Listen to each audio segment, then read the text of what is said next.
పోతే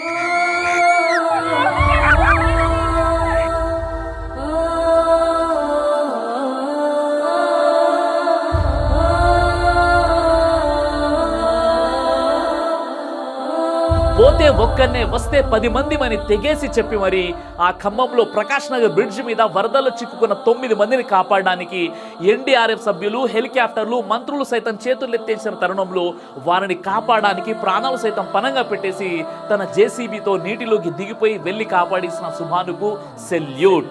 మృత్యుతో పోరాడుతూ ఆ ఆపదలో చిక్కుకున్న వారి మతాన్ని చూడకుండా మానవత్వాన్ని ప్రదర్శించేసి పోతే ఓ ప్రాణం మిగిలిపోతే ఓ 10 మంది అని ముందు వెనక తన గురించి, తన కుటుంబం గురించి ఏ మాత్రం ఆలోచించకుండా ప్రాణాలకు తెగించి జేసీబీతో నీటిలోకి దిగిపోయి 9 నిండు ప్రాణాలను కాపాడిన ఓ భారతీయ ముస్లిం సుభాన్, నీకు సెల్యూట్.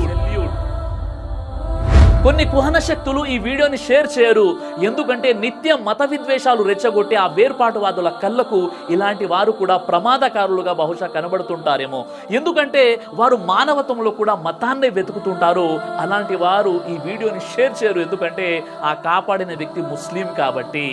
ఆంధ్రప్రదేశ్లోని వరదల్లో చిక్కుకున్న వారికి తమ సహాయ సహకారాలు అందిస్తూ నిత్యం మేమున్నాము మీకంటూ సేవలు అందిస్తున్న ముస్లిం ఆర్గనైజేషన్స్ని నేను అభినందిస్తున్నాను.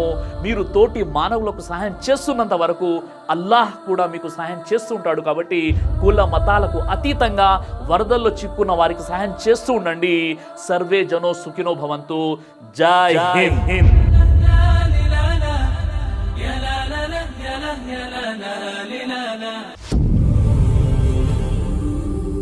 బ్రదర్ సిరాజ్ అని యూట్యూబ్ ఛానల్ని మీరు సబ్స్క్రైబ్ చేసినట్లయితే ఇన్షాల్లా దేవచిత్తం అయితే మీకు వీడియోస్ వస్తుంటాయి. అదేవిధంగా బ్రదర్ సిరాజ్ అనేటటువంటి ఫేస్బుక్ని కూడా లైక్ చేయడం వల్ల మీకు వీడియోస్ వస్తుంటాయి.